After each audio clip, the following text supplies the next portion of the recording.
faces heroes, Chris Canyon and Goldberg. The most accurate biopic ever made. The Jesse Ventura story. It's Jesse Ventura story, the movie, according to the Jesse Ventura, the movie, the game. Yeah. Meet the Reform Party's new Jesse Ventura action figure. Make Jesse governor and make him do what's right for Minnesota. I guess if there's anyone out here who is not familiar with Jesse Ventura, he's one of the most famous wrestlers ever, and he became the governor. And in 1999, when he became the governor, they decided to make this unauthorized movie about his life story. Somehow they got everything accurate. No input from anyone.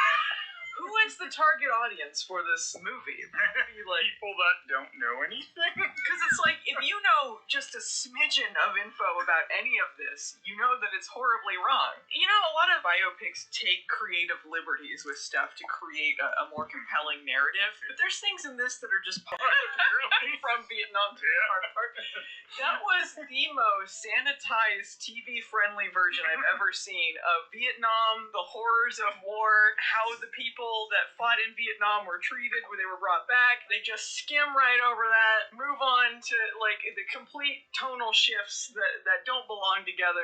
Everything goes from like 10 seconds to 10 seconds to 10 seconds of this, so you have no time to absorb anything until the very end when he's running for governor, and then the movie feels like it's just never gonna end. You guys remember, maybe I should become governor, but why?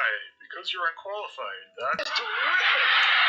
This is not anywhere around the time he was doing commentating, wearing his cheese hats, any of this. Oh, Bert Nart is like, well, this is my last match ever. I'm leaving the beloved WDW.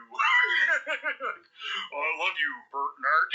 I'm gonna argue with Mr. Cheney that this should be a schmoz. Yeah, and then they're hanging out with their best friend Raven, who would never betray them for anything. Famously, Bert Nart and Raven had this fight backstage. Bert Nart ripped out some of Raven's hair. They got this new guy, Raven. They want to give him a good push.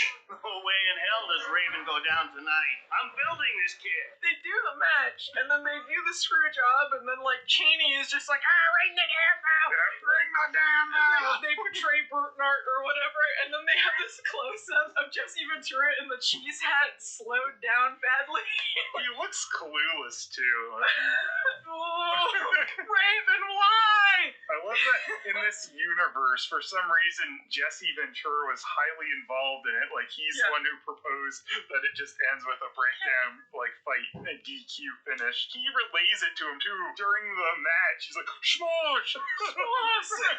Has Jesse Ventura even said anything about the Montreal Screwjob, much less been involved in any capacity? Yeah, I don't know if he's ever said much about it. I haven't heard. I mean, pretty much anyone's had some opinion, so he's probably said something, but he's like, that's something anyway, buy my action figure. But apparently he was deeply, deeply involved with this, to the point where he was so betrayed, he chases down Cheney in the hallway, as he's like, whoop, whoop, whoop, whoop, whoop, whoop, running away to the Benny Hill music, basically. Power walks down the hall into his sad little office, as he's like trying to pound down the door.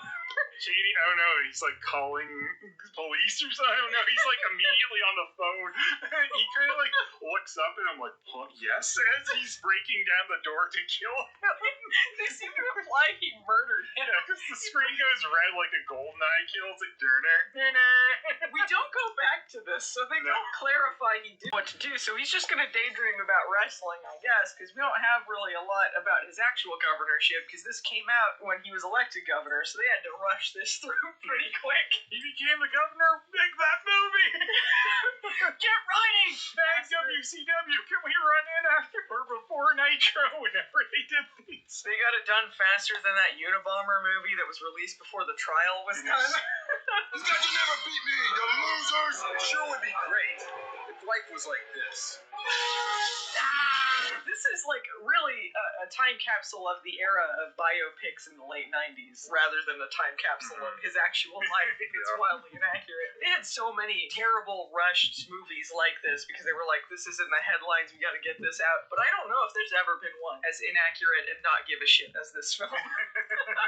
It's amazing how bad this is. I love, too, one of the guys he's running against for governor in the movie is the guy who used to do this peanut butter commercials where they're like UFOs. And that ties into Ventura. He's like, oh, is that real? Conspiracy theories with Jesse Ventura.